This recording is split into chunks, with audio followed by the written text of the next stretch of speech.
Hello, everyone, and welcome to the Leading with Data podcast. We are so happy that you have joined us today. We have a very special guest, someone who I know is going to bring energy, perspective, insights, and so many great things to this conversation around leading with data. I'm just absolutely thrilled to bring you today, Bryson Koehler. Welcome, Bryson, to the show. Thanks, Jason. It's great to be here. I love data. I love tech, and it's just going to be a fun time. So thanks.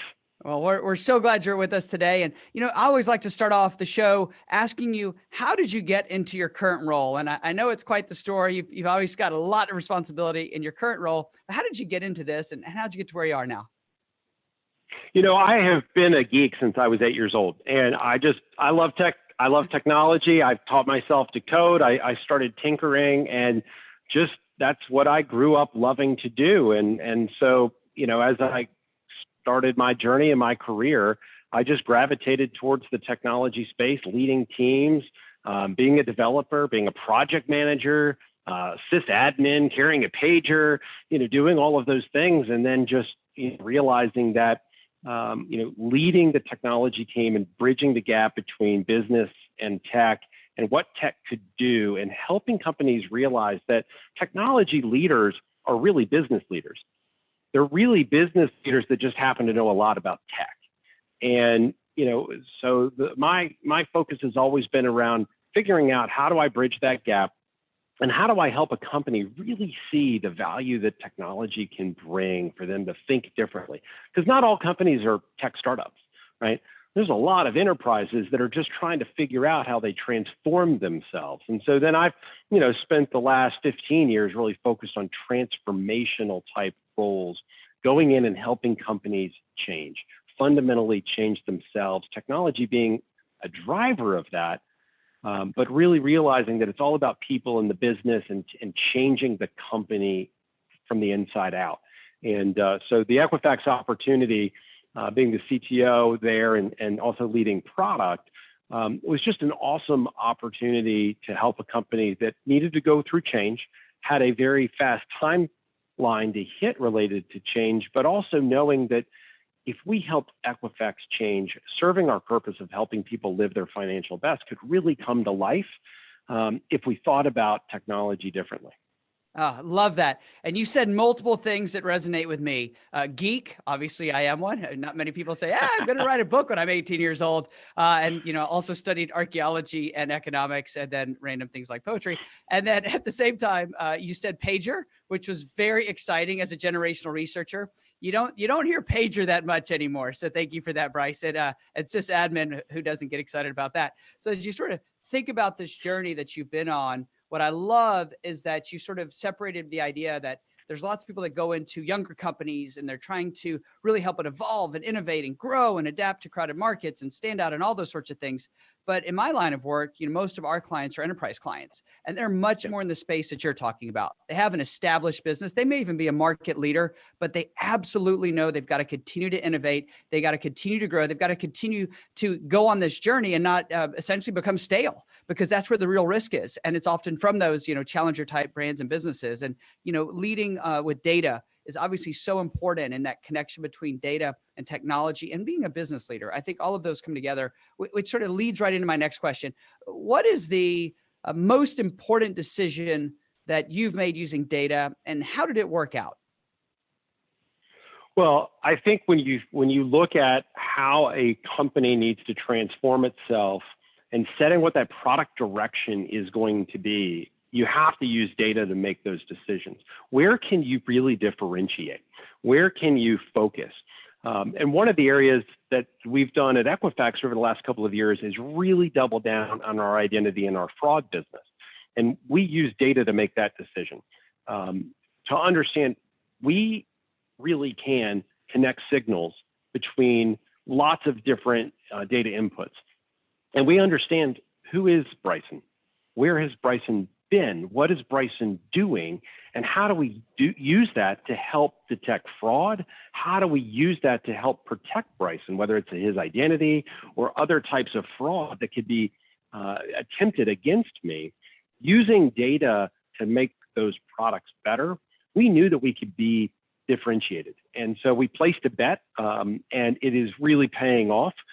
We've launched 7 new products into the market, and we've got tremendous growth. And in fact, some of the companies, even in the last 3 weeks that I've been talking to, that have launched on the new fraud platforms that we've been working on, that are all very data-based, not data-based, but data-based, have shown 7-8-fold increase in fraud detection by getting onto the new platform. That's fantastic, because fraud, I think, is something we could all agree that we all want to stop.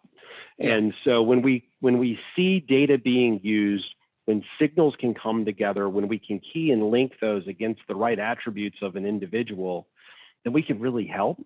We made that bet. It was based on data, and it's paying off. I love that. Yeah, as I think I serve on fintech boards and work in venture capital, and so everything you just described is sort of what we live day in and day out. And I think it's unfortunately woefully misunderstood by the general public at just how big of an issue this is and how important it is. And even in our own research, the younger you go by generation, the less concerned they are, interestingly, about privacy, security, and many of these things. And what we've been able to figure out is they're also the ones that have, in some ways, less at risk, because they don't yet have mortgages, they don't yet have credit built up, they don't yet have all these things. And so it's going to be interesting to see, and this is what we're tracking closely, is does their perception of privacy, data security, and so forth, does that change as they get older? And so therefore it's life stage and not generational, which is a big quest that we're always on to separate. Absolutely. I think it will change. I think that, look, and I have a 17-year-old son who, had some fraudulent activity against his debit card. And that was his first experience of, hey, Dad, what's going on here? And next thing I know, he's got multi-factor authentication turned on across all of his account. So, sometimes you just have to have a bit of a wake-up call. And you have, to your point, you have to have something to lose. And I think as the kids grow up, as these generations age, they'll have more and more to lose, whether that's personal, social, reputation, or financial, or whatever. And I think that we'll see them rein that back in. Yeah, I think you're exactly right. That's my prediction as well. I think that's what we'll be tracking closely. So me, I love data. I love the intersection of data and technology and innovation. So what is an unexpected opinion that you have about data, or maybe the future of data? Well, I think there's no such thing as bad data. I think all data is good data. And I think that in the past, data was very difficult to work with, cleansing it, ETL, processing, storage, everything was just hard. And so we did spend a lot of time, I think, dropping data on the floor, because it was easier to get rid of it than it was to manage it. And anytime you sense that it was bad data, you just got rid of it. And my view is that that's just flawed. And that, especially now with cloud-based thinking, cloud-native design around how you manage data, all data is good data. Because even the bad data can help you with your training. If you think about machine learning and modeling, you can now learn the bad data. And the bad data also tells you interesting facts. It tells you a story. It gives you insights. And so I really think that if more companies recognize all of their data, including their bad data, was good data, that we could find a lot more insights, solve a lot more problems, and move faster at innovation. Yeah, I agree. I don't know if you ever heard me speak about this, but the way I always say it is that all data gives us clues. It may not give us the answers. It certainly may not give us the answers we want, but there's clues in there if you know how to look at it. So I love that. That's very, it's a great way to sort of come at it differently. Okay, so sort of putting on a different hat, I know you lead a very large organization. You have lots of experience in leadership roles.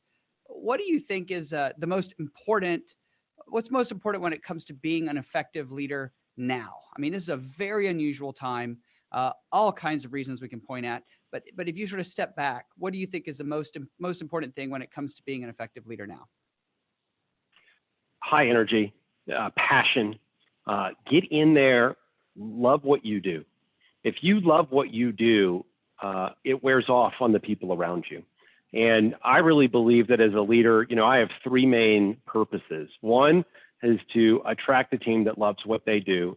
And so I have to do that myself.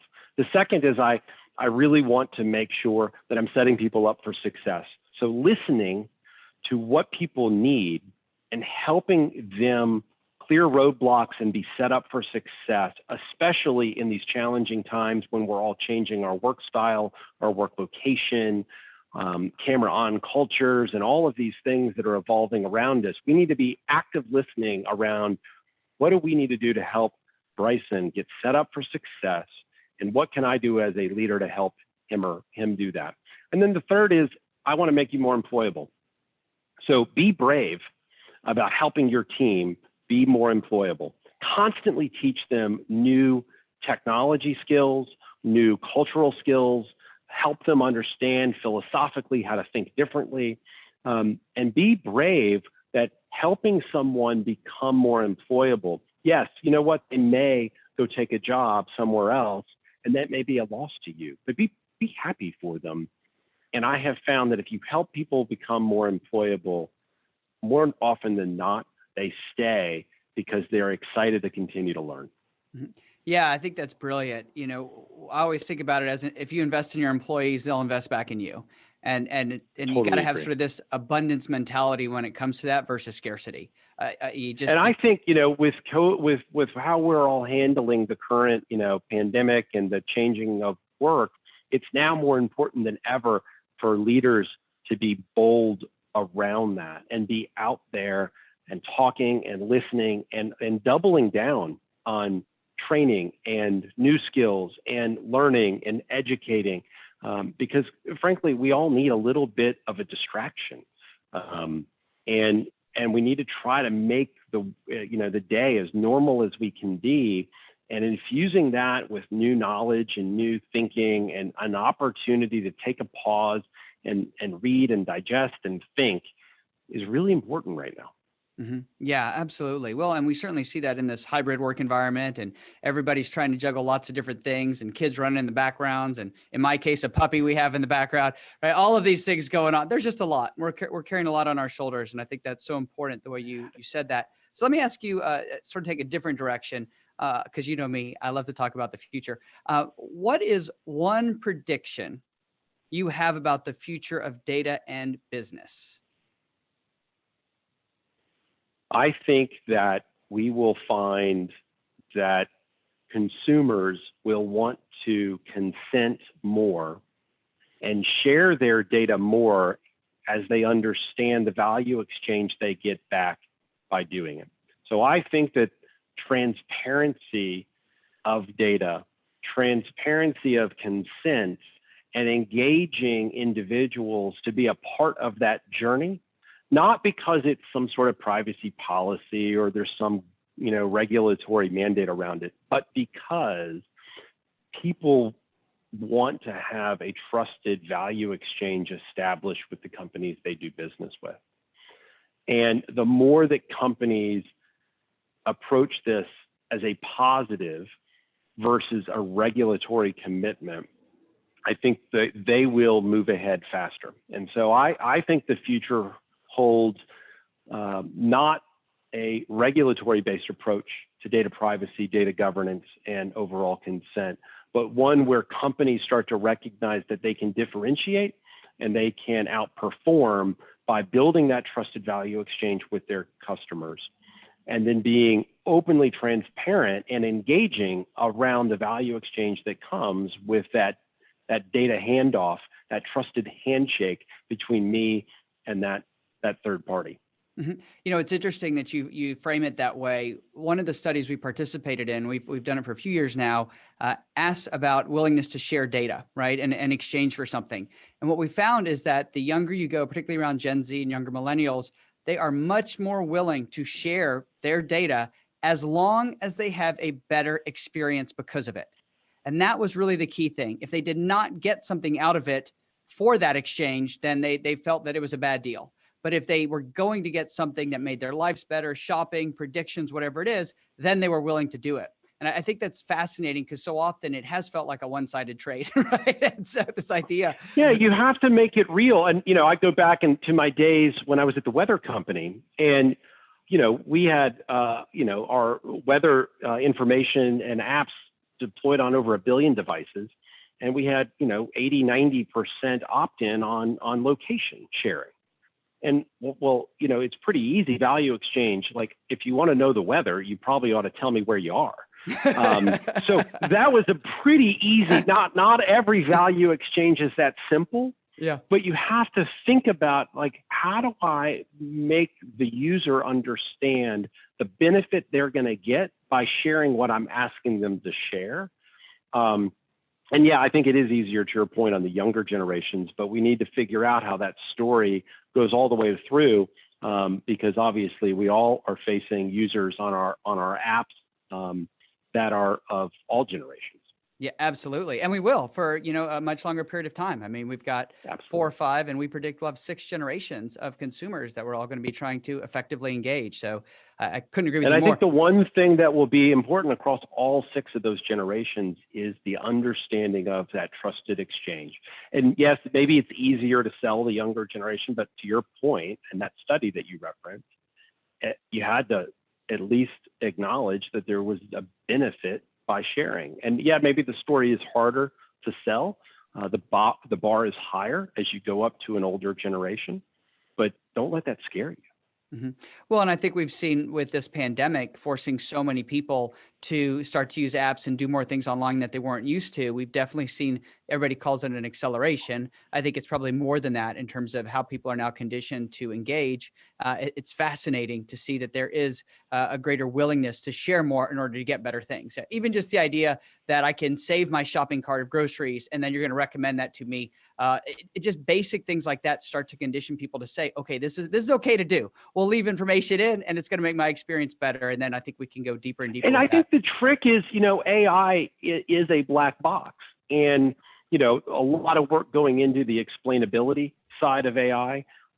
We obviously face that in the credit world, making sure that we have explainability for every decision that we make. But I think as we think about predictive AI and we think about explainable AI, I think that those two, fields of study and work will help, because as we unpack the black box of AI that is behind a lot of those shopping cart models, and we help it become explainable and understood, people will be more willing to share because they're not scared of, what's going on. Yeah. And what we've seen, it's so interesting. We study language because language is one of the key differentiators by generation. When we test AI as a term or machine learning, people in many generations are very leery of it. But if we tell them what it does in simple English, they all raise their hand and say, yeah, I want that. So it's fascinating how we associate fear and the unknown with different terms. So last question for you. And I always like to end with this one, Bryson. You've been so generous with your time and your expertise, and it's just awesome to get to be with you today. What is your favorite leadership quote, saying, or motto, and why? You got something great to leave our listeners with? My favorite is very simple. Safe is risky. And I think safe is risky is an interesting way to think about our job as leaders. And sometimes we want to continue to focus on making it safe. But in the long run, if you play it safe, it turns out being a riskier proposition than maybe being a little bit more aggressive earlier on. And so safe is risky is my favorite kind of just general philosophy and on how we look about leadership. I love that. And I love that helps you to drive innovation. It's phenomenal. And we're out of time, but I just want to thank you again, Bryson. Really an honor to get to be with you today. Big shout out to Molecular, the sponsor for our show. Please join us for the next episode of Leading with Data. Have a great day.